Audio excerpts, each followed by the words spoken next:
Olá, seja muito bem-vindo a mais um episódio do podcast Café com Afetos. Aqui é um espaço de transformação da sua saúde, com muita informação, informação de qualidade. Cada episódio com um convidado muito especial. Eu sou Carla Mazini, ginecologista. Estou aqui com o doutor Gilson Ribeiro, ginecologista. E hoje nós temos uma convidada muito especial, porque estamos no mês de setembro, o Setembro Amarelo. E o que é que isso significa? Você sabe que aqui a gente fala sobre saúde integral. Além do corpo, é importante como estão as suas emoções, o que você tem sentido. É importante nós termos essa visão integral da sua saúde. E vamos falar hoje de um tema pontual e urgente. Por quê?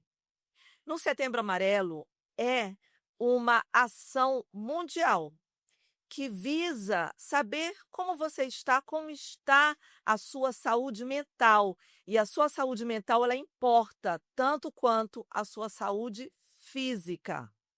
Olha só, os dados infelizmente são alarmantes. Mais de 700 mil pessoas globalmente a cada ano se suicidam, se matam. Infelizmente, jovens de 15 até 29 anos de idade têm como a terceira causa de morte o suicídio. Isso é muito grave, por isso que é tão urgente nós conversarmos sobre isso no Setembro Amarelo. E a nossa convidada especial de hoje é a doutora Joyce, que é psicóloga e especialista em terapia comportamental, com essa especialização justamente aí na prevenção do suicídio, que vai estar conversando conosco e falando algo muito importante do que pode ser feito, como nós vamos desconfiar, porque sabemos que um sorriso pode estar escondendo muitas coisas por trás disso. Então não perde esse episódio, vai até o fim, já encaminha para uma pessoa que você sabe que precisa ver isso e se inscreve também no nosso canal para receber mais notificações. Seja bem-vinda, doutora Joyce, conosco nessa noite. Muito obrigada, é um prazer estar aqui junto com vocês e justamente para a gente falar, né, desse tema que tem esse mês reservado, que é para falar sobre isso, que é a valorização à vida. Infelizmente, esses dados eles são reais e urgentes, nós precisamos nos atentar um pouco mais sobre o que leva a pessoa a cometer o suicídio, a se autolesionar, e justamente o sofrimento que ocasiona isso. Então, ter esse espaço aqui, eu me sinto bastante honrada e eu espero poder contribuir para o pessoal que está assistindo em casa. Infelizmente, não é, doutor Gilson? A gente sabe que a cada 40 segundos, Joyce, uma pessoa acaba com a sua própria vida. Apesar da taxa de suicídio ser maior em homens, mas a tentativa ela é maior em mulheres, não é? Uhum. E a mulheres têm várias fases na sua vida onde ela fica mais suscetível, mais sensível a essa situação. Então aí tem o período da adolescência, depois tem aquela possibilidade do pós-parto, uma depressão pós-parto, depois aquele período da menopausa também. Você acha que ainda é um tabu hoje em dia falarmos sobre suicídio? Doutora Carla, essa pergunta ela é bastante pontual e é interessante que a gente consiga discutir isso aqui. Falar não é um tabu. Agora, a gente ter ações eficazes para prevenir o suicídio é o que tem uma grande problemática. Porque o que leva a pessoa a se suicidar? Quais são os fatores? E nós não temos isso muito claro. Nós temos uma média ali de base de os fatores que levam algumas pessoas a levar a tirar a própria vida, mas a gente não tem uma certeza de fato, algo concreto. E mais uma coisa, nós podemos ter certezas que todos os casos têm em comum, que é o sofrimento emocional.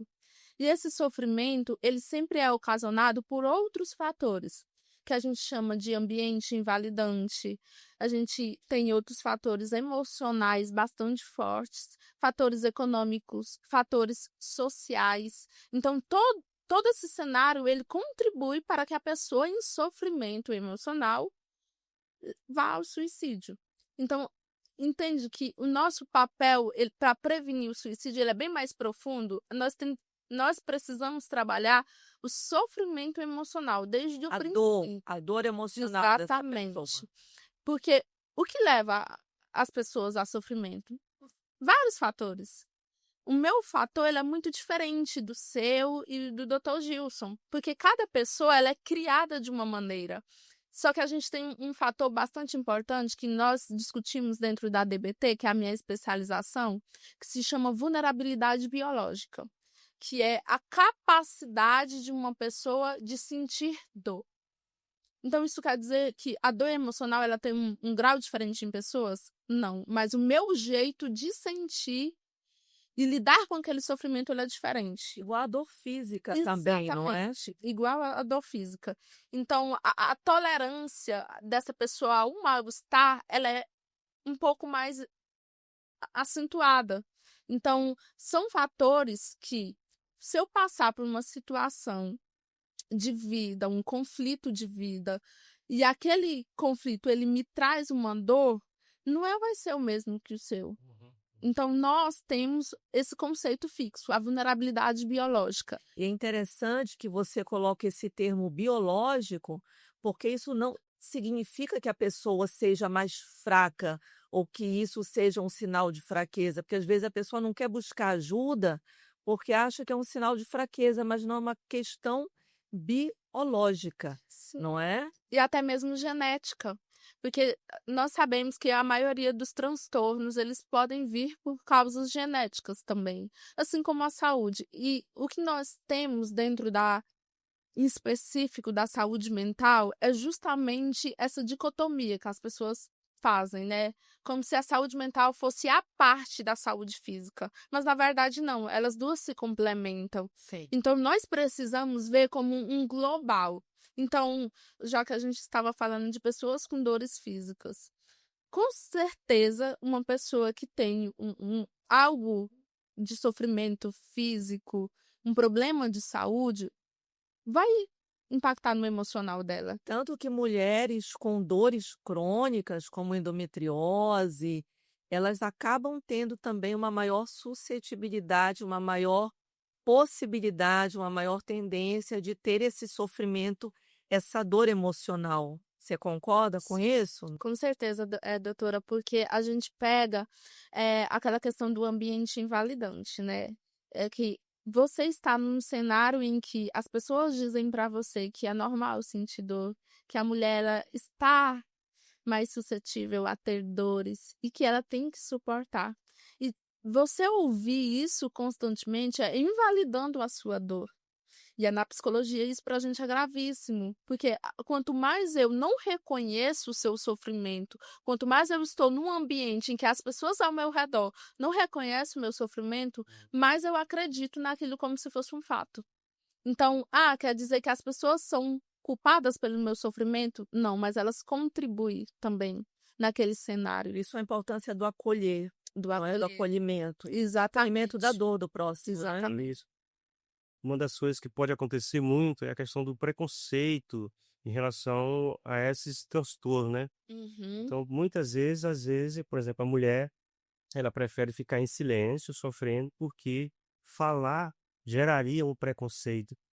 Como é que esse silêncio poderia afetar a saúde dela, emocional?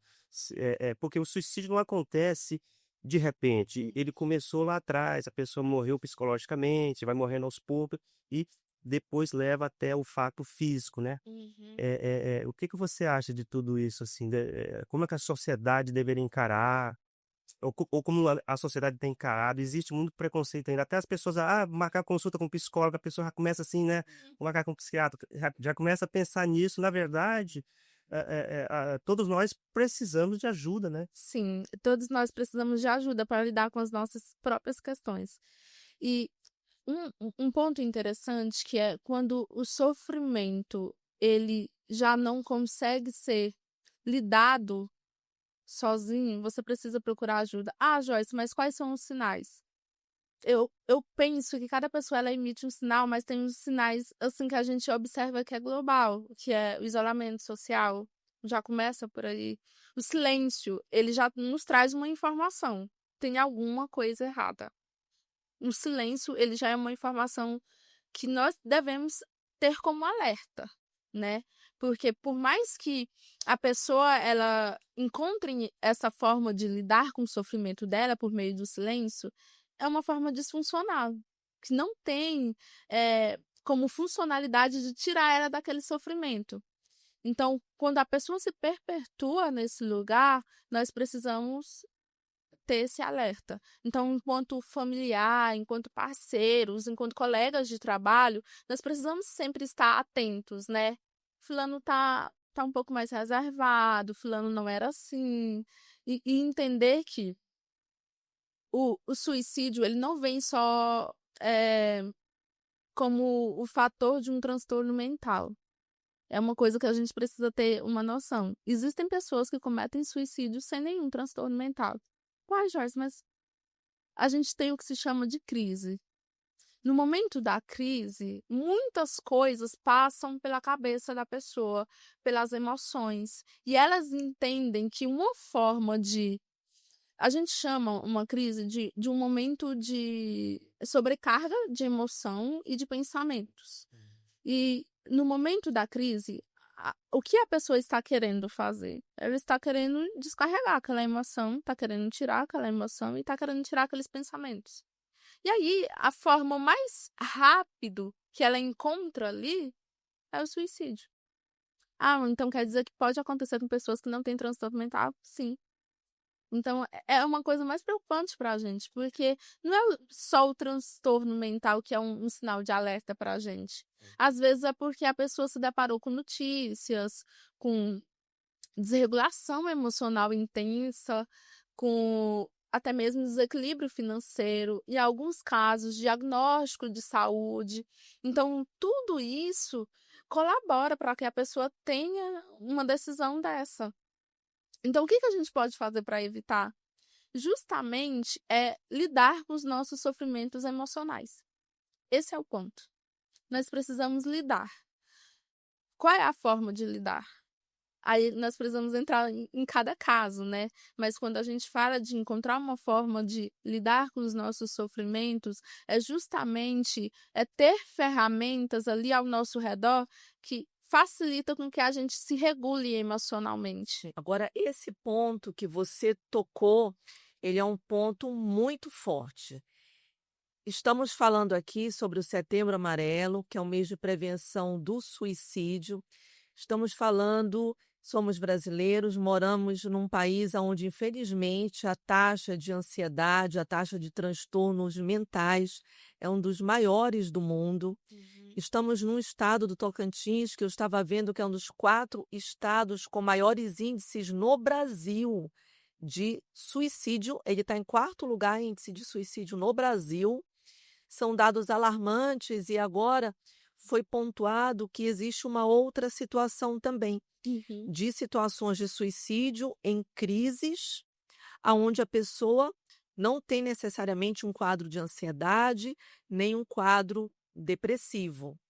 Joyce, quais os sinais que os familiares, o profissional da saúde, as pessoas mais próximas têm que ficar atentas em relação a ajudar alguém que possa estar nessa iminência, nessa quase realização de um ato suicida? Já que 2 pontos foram colocados aqui de fundamental importância. Primeiro, o Dr. Gilson colocou sobre o silêncio. A pessoa que fica em silêncio é um sinal que tem que ser observado. Um outro ponto também que eu vejo, e eu quero a sua opinião como sendo de importância, é a pessoa que fala que tem vontade de acabar com a própria vida. Eu acredito que isso é relevante também, porque tem muitas pessoas que falam, não, se a pessoa está falando, é porque não vai fazer. E muitas vezes o fato da pessoa falar é porque ela já está pedindo uma ajuda. Exato. E agora a gente tem essa outra situação da crise. Como nós podemos fazer para ajudar alguém e perceber que essa pessoa está em crise, que pode estar indo aí cometer, né, ter uma vontade de cometer um ato suicida? A gente precisa validar a dor dessa pessoa. É o ponto. A validação pode, inclusive, a resgatar essa pessoa e entender que ela está sendo ali acolhida e compreendida. Porque muitas das nossas dores, elas não são reconhecidas por os nossos queridos, os nossos familiares e nem por nós mesmos. Então, se eu não reconheço uma dor que eu estou sentindo, como que eu vou lidar com ela? Então, isso é importante, né, Joyce? Joyce é psicóloga e ela está colocando aqui para gente: valide a sua dor. Se você está sentindo uma dor emocional muito grande, valide. Não é sinal de fraqueza, não é sinal de covardia você procurar um profissional da saúde mental para te ajudar na superação dessa dor emocional, das emoções, assim como você tem procurado um médico para superar uma dor física. Sim, e aí quando a gente faz essa validação, nós estamos reconhecendo o que está acontecendo ali. Então, quando uma pessoa te procura e fala: eu estou querendo cometer suicídio, eu estou sofrendo, eu não consigo mais viver, não dá mais para mim, são essas frases típicas. O que está acontecendo? Como eu posso te ajudar? É, Quais têm sido, né, a forma que você tem encontrado de lidar com aquela situação? Porque eu estava conversando com a minha amiga antes de vir para cá sobre alguns comportamentos que contribuem para que as pessoas se sentem invalidadas. Porque às vezes é tão inconsciente que nós não percebemos. Então, quando alguém fala: fulano está passando por depressão, eu não vou nem falar que está querendo cometer suicídio, mas fulano está passando por depressão. Mas por quê? Fulano tem família, fulano tem casa, fulano tem emprego, ele tá tão bem de vida, muitas coisas aconteceram. Então, quando você fala isso, você tá falando: então quer dizer que por eu ter todas essas coisas eu não posso ter um sofrimento? Isso já é uma invalidação emocional. Então, quando uma pessoa está em crise, você não deve, de maneira alguma, falar: olha as coisas que você tem. Olha o que você está perdendo se isso acontecer. Invalidar o sofrimento da pessoa. Eu entendo a sua dor. O que está acontecendo? O que eu posso fazer para te ajudar mediante esse sofrimento? Então, só você dar aquele acolhimento já é o suficiente. Agora, você dizer: fulano, não pensa nisso, muda seu pensamento, também é uma outra forma de invalidar. É como se você falasse assim: tira isso da sua cabeça. Mas vocês conseguem tirar um pensamento automático da cabeça? Não, ninguém consegue. Os pensamentos, eles estão ali, eles acontecem e nós não temos controle deles. Nós podemos modelar. Como se fosse uma negação daquilo que você está sentindo. Tentar negar, esconder lá no fundo, na hora ele vem e explode, né? Exatamente. Então, quando você invalida, quando a pessoa próxima de você, que é importante para você, invalida a sua dor, você se culpabiliza, né? Se culpabiliza nesse sentido. Então, quando a pessoa ela entende, que fala: opa, então a pessoa está falando que eu estou sofrendo à toa, entendeu? Então, é justamente esse o ponto. Nós precisamos validar e reconhecer as nossas dores para, assim, pedir ajuda. Porque se eu não aceito e eu não reconheço, como que eu vou pedir ajuda? E aí a gente precisa entender que todo sofrimento emocional, ele precisa ser ajudado. Eu estou sofrendo por causa do meu emprego. É um sofrimento emocional. Eu estou sofrendo por causa de um diagnóstico de saúde que eu ainda não consegui. Demorei muito tempo para conseguir esse diagnóstico. Eu percebi que esse diagnóstico ele pode interferir na minha vida. É um sofrimento. Então, o sofrimento ele tem vários fatores e várias esferas que nós precisamos entender que cada um tem o seu sofrimento e que não somos nós que vamos compará-las, né?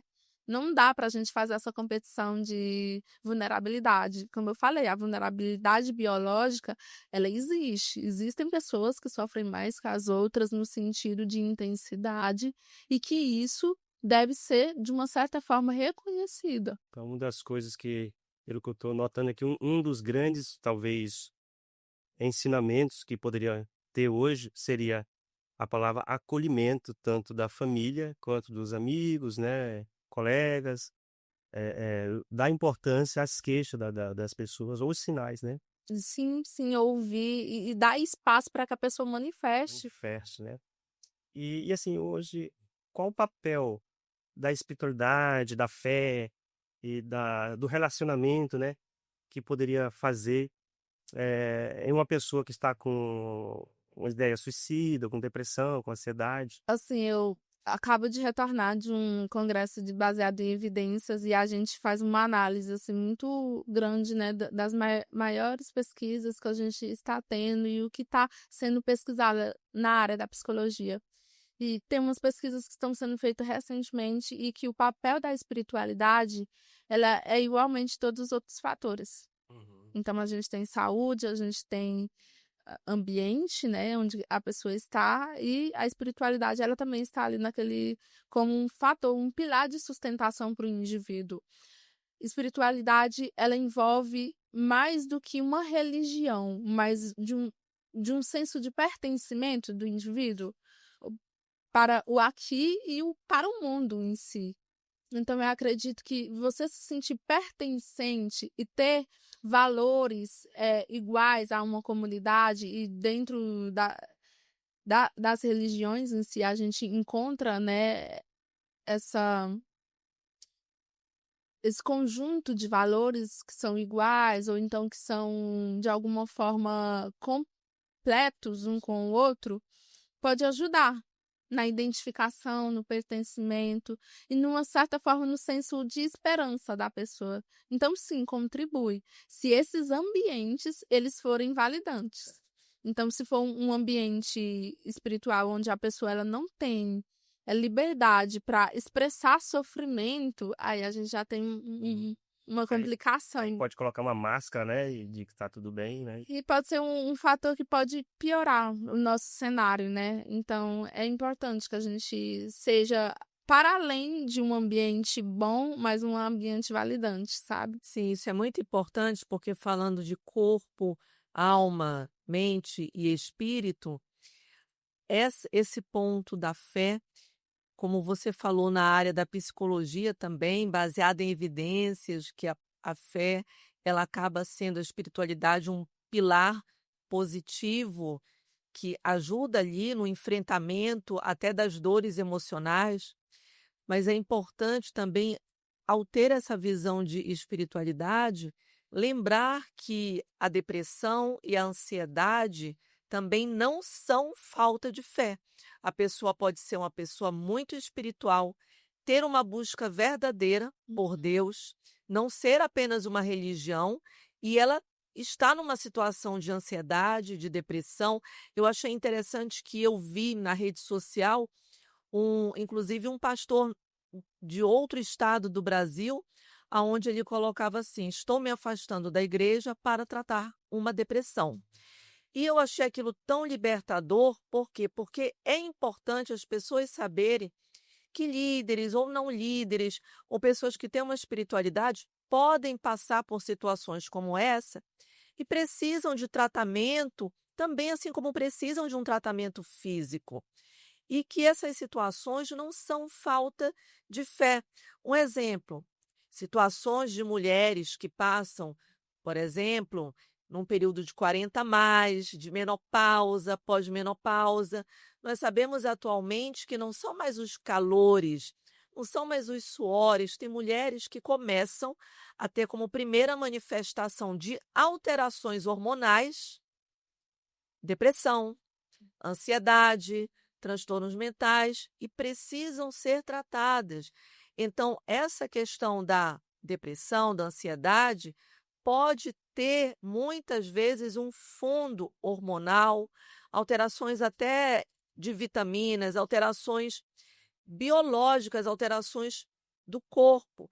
E aí precisa de um acompanhamento de vários profissionais, tanto o ginecologista para equilibrar a parte hormonal, psicólogo para ajudar nessa, como você falou, esses pensamentos, eles não desaparecem de uma hora para outra, né? Então a terapia também, eu acredito, né, se você quiser falar mais um pouco sobre isso, que um dos pilares dela é justamente estar administrando esses pensamentos.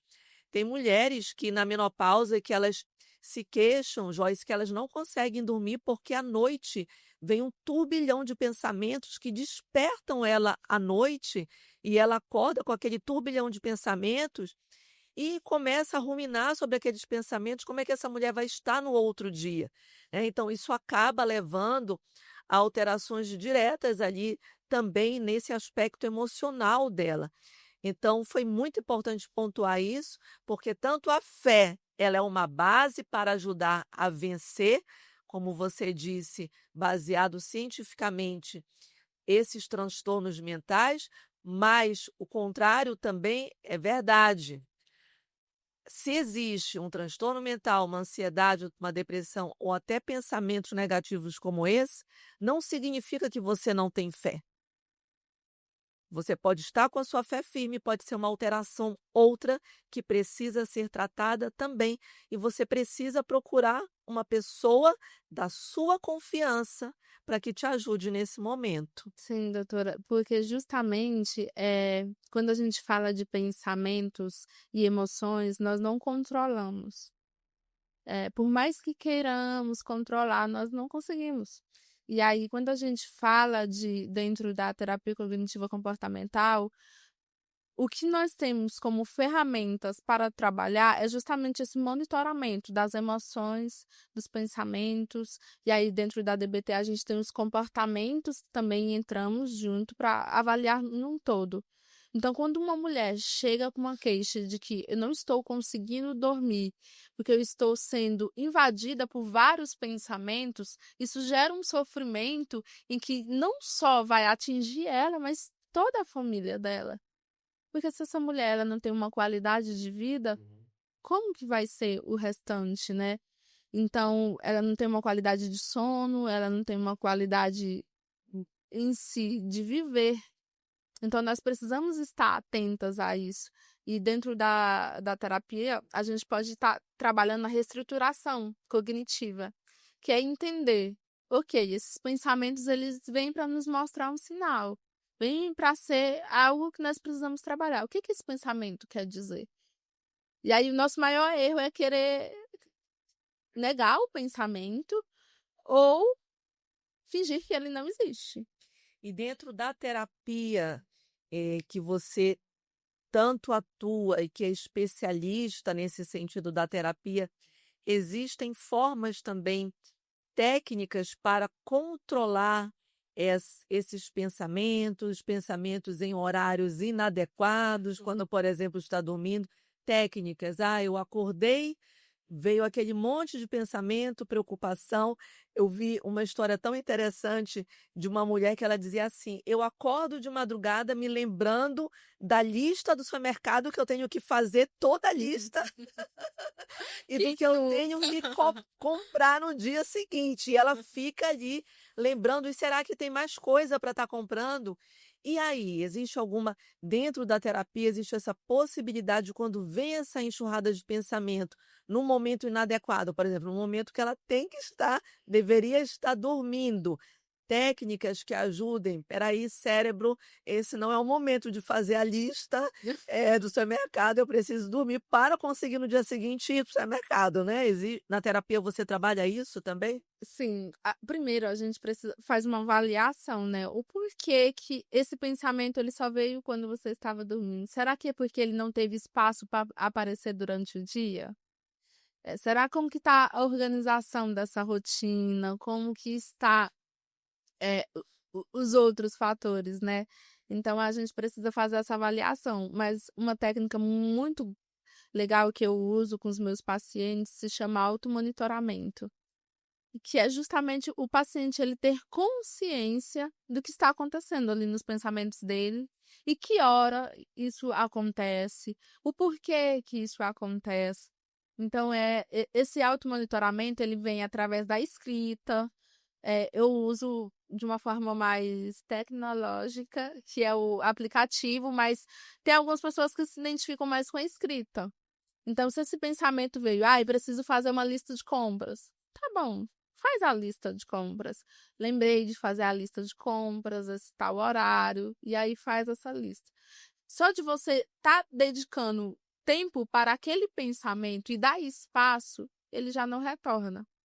Então, o pensamento, ele retorna porque ele não foi lidado. Não foi resolvido. Não foi. Por isso que ele retorna. O nosso cérebro, ele é muito inteligente e eficiente. Então, se um pensamento ele retorna, é porque ele não foi lidado. Então, a gente precisa... O ponto é esse. Automonitorar o porquê que ele retornou, né? Então, se ele retornou é porque ele não foi lidado, não deu espaço para ele. E aí você dá espaço e fazer de fato a lista no momento certo, talvez se você tivesse feito a lista mais cedo, não viria, né? Sim. Então a gente vê também uma certa organização. A organização de rotina.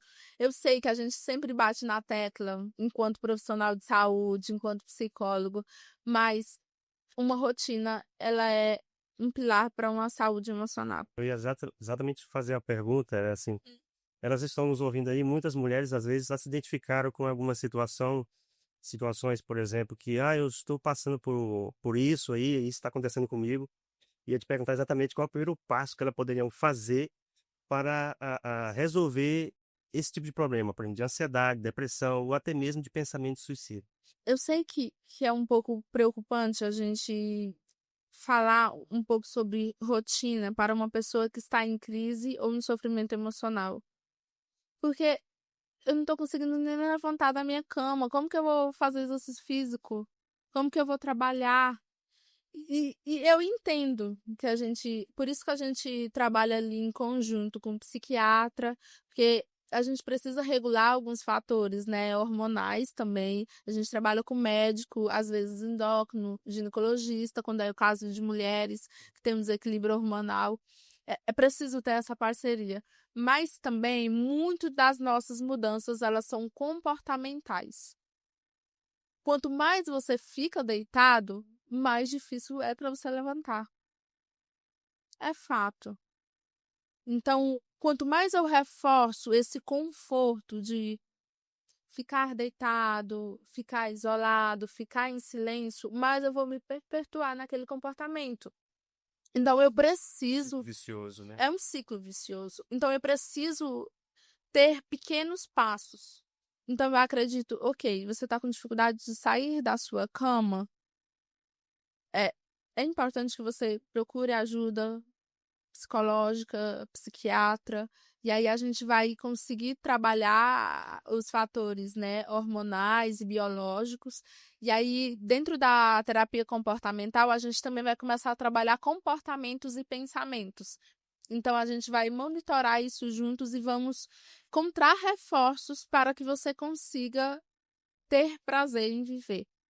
E ter prazer em viver não quer dizer que ter uma vida sem sofrimento. E é uma coisa que nós temos muito dentro da nossa geração, eu acredito de todo mundo, que é não querer sofrimento. Quem é que quer passar por um mal-estar? Quem quer tolerar um mal-estar, um desconforto, né? E um sofrimento emocional, ele é desconfortável. Mas eu acredito que nós precisamos entender que faz parte do ciclo da vida sofrer. É um processo, né? É um processo. É o mestre dos mestres, Jesus, o Senhor Jesus, ele falou justamente isso, né? No mundo tereis aflições, mas tenha bom ânimo. Eu venci o mundo. Então, ter o prazer na vida, poderíamos traduzir como buscar e lutar por esse bom ânimo? Eu acredito que sim. Porque quando a gente fala de... Assim, eu percebo que nosso papel enquanto terapeuta é justamente isso. Fazer com que o paciente ele encontre uma vida que vale a pena viver apesar do sofrimento. Esse é o ponto.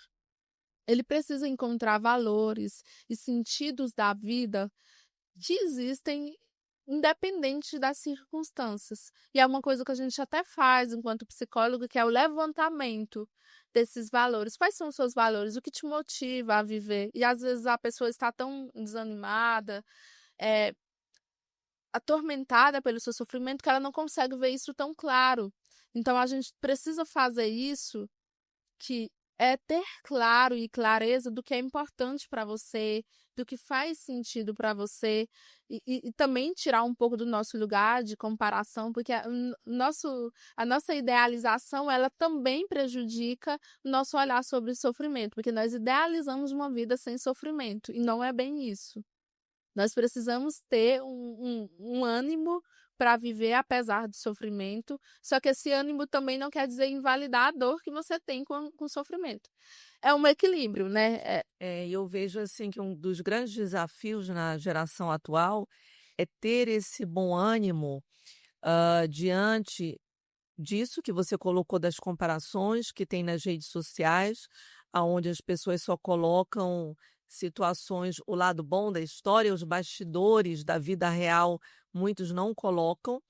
E, além disso, uma procura mesmo por uma produção de dopamina, né? Então, naquele sentido de algo que estimule cada vez mais. Então, com isso, muitos vão perdendo o ânimo de viver as coisas simples da vida, como estar aqui nesse bate-papo, né, tomar um café ou um chá, né, ter uma conversa, ir de encontro à natureza, andar descalço, sentir o cheiro da chuva ali na terra molhada. Então essas coisas eu vejo que é o principal desafio diante de tanta informação, diante de tanta possibilidade de produção de emoções, e a dopamina se traduz nisso, aquelas produções de emoções violentas, né, aquelas sensações de prazer que a tecnologia oferece, que aí esse resgate do ânimo nas coisas simples, quando sai daquele período onde tem esse maior despertar de emoção,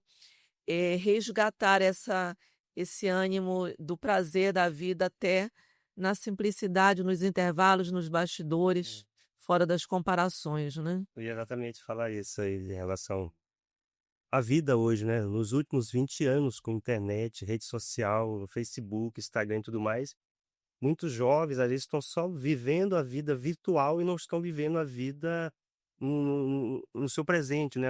A vida física, digamos assim. E quando vai para a realidade é outra coisa. Aí começa a ver exatamente o que a doutora Carla falou. Vê lá, fulano tá bem, olha só como tá feliz e eu tô aqui triste e tudo mais. Acho que houve um aumento na ansiedade, na depressão, depois desses últimos 20 anos. Sim, E sim. talvez a vida social, como assim, né? A vida virtual, né, tenha impactado nisso. O que você acha? Sim, como a doutora falou, que esse excesso da busca por prazer, ele contamina certamente o valor que a pessoa dá em tomar um café, em andar, né, em conversar com as pessoas que realmente importam para você. Só que essas coisas também, elas contribuem para um bem-estar. E aí a gente vê o quanto as pessoas, elas estão ligadas ao excesso, né, tanto de tela, de energia, de atividade, de produtividade, e elas têm um comportamento muito contrário, que é eu preciso acelerar, sendo que, na verdade, a gente só precisa viver, contemplar a vida do aqui e do agora. Se cobrando demais, será? Se cobrando Também, demais, né? também. Indo produzir, conseguir, conquistar. Às vezes essa cobrança, esse excesso de cobrança também acaba frustrando, a pessoa não consegue realizar tudo e aí começa a se frustrar e acaba se desanimando, né? E entrando nesse ciclo. Sim, a gente tem, aí entra de novo naquele ponto de idealização, doutor Gilson, que nós temos algumas metas que são também, às vezes, até irreais para alguma realidade. Eu digo nós, porque todos nós idealizamos, temos expectativas e sonhos e projetos. E aí, às vezes, você quer ali, vou conquistar o mundo em 90 dias. E aí, quando você não conquista o mundo em 90 dias, vem a frustração. E aí você não sabe tolerar aquela frustração. Então, entende o sofrimento que aquilo causa na pessoa e quando, na verdade, não foi uma situação social. Lógico que a gente tem a pressão ali social que colabora para isso. Temos metas altíssimas de empresas e assim, da vida, né? Mas também, às vezes, aquela falta de conhecimento de si mesmo e dos seus próprios limites te coloca numa situação dessa. Então, é justamente de você se conhecer. Pera, será que eu estou sendo realista com as minhas metas? Será que eu estou sendo realista com o meu potencial? Mas, lógico, a gente também não pode diminuir as nossas potencialidades. Mas nós também precisamos ser conscientes. Até onde a gente pode chegar, pode conquistar e ser realista. Tá tudo bem, eu não conseguia atender 20 pessoas num dia. Tá tudo bem, eu não querer e não conseguir fazer uma maratona em menos de uma semana correndo. Entendeu? Tá tudo bem. Algumas metas que eu coloco que não são muito realistas. E eu acho que a gente precisa, aí, de novo, reconhecer. Eu acho que seria muito nesse lugar de reconhecimento, reconhecer as minhas dores, reconhecer os meus limites, reconhecer as minhas potencialidades. Eu acho que a gente conseguiria muitas coisas a partir do reconhecer. Então, você entregou, assim, ferramentas muito importantes para estar aí ajudando nesse controle da dor emocional. E Joyce, em relação ao suicídio, no seu ponto de vista, quais ferramentas podem estar ao alcance de qualquer pessoa para estar ajudando a evitar o suicídio? Assim, a gente pode ter uma ferramenta que pode ajudar na crise, que é o CVV, né? Que é 188. Ah, isso é importante. Então, olha ali para a câmera, por favor, e passe essa informação. Você viver, se a pessoa tiver, né, sentindo algo. A crise, ela pode vir em momentos inesperados da nossa vida, mas e eu entendo que nem todas as pessoas têm familiares e amigos que estão ali dispostos a acolher. Mas nós hoje temos uma ferramenta que é ligar para o CVV, que é 188, que é o Centro de Valorização à Vida. Lá tem pessoas capacitadas para acolher um sofrimento e, consequentemente, estar ali como um ponto de apoio no momento de crise. Só que é importante. A crise veio, você foi acolhido, conseguiu ter um contato com alguém ou com o CVV, procure ajuda. Não deixe terminar o ciclo de procura ali. É importante procurar ajuda e dar lugar a esse sofrimento que você está sentindo ali. Dar espaço para que ele possa ter a oportunidade de ser lidado, né? Porque eu entendo que quando passa a crise, deu um alívio e já passou, não preciso lidar com aquela situação ali. Mas é aí que é o momento da gente atuar. Tem pessoas que quando procuram a terapia por um momento de sofrimento intenso, e aí a gente vai acolhendo e vai trabalhando ferramentas e vai devolvendo. E vai melhorando. E vai melhorando. Aí a pessoa chega, ai, doutora, hoje eu nem tenho problema para trazer ali para a senhora, para a gente conversar. Falei, é aí que é. É aí que a gente precisa trabalhar. É aí que a gente precisa rever quais são os fatores que te levam ao sofrimento. Quando você está bem, quando não está em sofrimento, porque às vezes o sofrimento ele vem acentuando e que te impede de ver com clareza o que está acontecendo ali. Então, quando você não está em sofrimento, e aí é o nosso trabalho enquanto psicólogo, trabalhar até que tire a pessoa ali daquele sofrimento intenso, para ter clareza, ok, agora você já saiu da crise, já conseguiu lidar com o sofrimento pontual. Agora vamos entender um pouco mais sobre a sua história, vamos acolher as suas dores, vamos entender o que te levou a ter essa decisão, a esse sofrimento, o que contribuiu, é minha família, meu emprego tal, o que a gente pode fazer enquanto a isso? Esse trabalho, assim, em conjunto, sabe? Então, não é porque você já saiu da crise que não precisa fazer nada. Aí que você tem espaço para lidar com esse sofrimento. É que está mais claro na sua mente. E aí, se não tiver claro, é esse o meu trabalho, enquanto psicóloga, né? É te conduzir para esse processo de clareza, da gente entender quais foram os comportamentos, quais foram os pensamentos, o que colaboraram para que você entrasse em sofrimento. Entra até no aspecto preventivo de não. Exatamente. Aí eu acho que entraríamos num ponto. Nós temos várias queixas contra a campanha de Setembro Amarelo justamente por isso, porque a gente entra num papel de conscientização. A gente hoje fala mais sobre suicídio, hoje nós falamos mais sobre doenças mentais, mas será que nós estamos dando espaço para ter ações eficazes?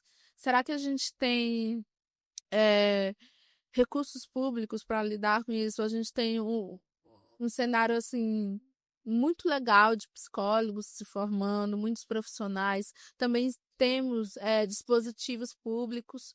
Só que a gente sabe que na prática não é tão rápido assim.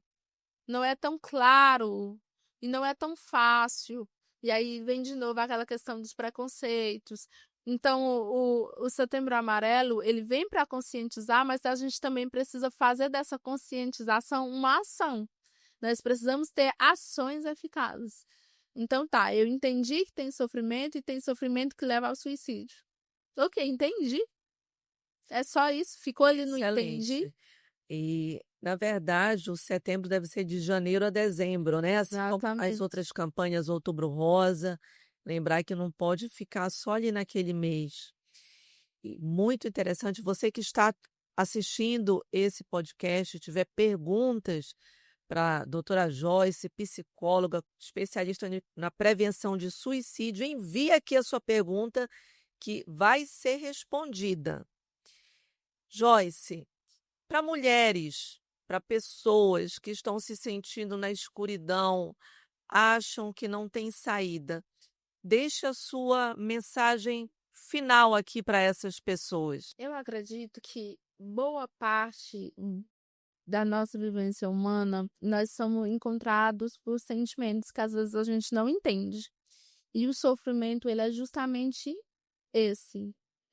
Entendemos que não tem saída. Mas o que eu quero te mostrar é que, apesar do sofrimento e apesar da dor, e apesar que você acreditar fortemente que não tem saída, é possível encontrar uma saída. Você só precisa entender que há um espaço onde você pode ser acolhido. E dentro desse espaço, a psicoterapia ela vem justamente para ressignificar as nossas dores e entender e dar esse espaço. E você só precisa dar esse passo. Se você não tem recursos financeiros, a gente tem alguns dispositivos públicos, mas não deixe de procurar ajuda. É preciso dar o primeiro passo. Excelente. Obrigada, doutora Joyce, pela sua participação aqui no Café com Afetos, um podcast que vai transformar a sua vida. Então, se inscreva nesse canal, envia para mais pessoas, coloca a sua pergunta. Nós estamos aqui para interagir com você, para transformar mesmo, não só o seu corpo, mas também as suas emoções, para que você tenha saúde, saúde plena, sua espiritualidade. Tudo isso é importante. Agradecemos pela presença também do Dr. Gilson aqui conosco. Cada podcast um convidado muito especial, então não perca e assista a todos eles até o final. Um forte abraço para você.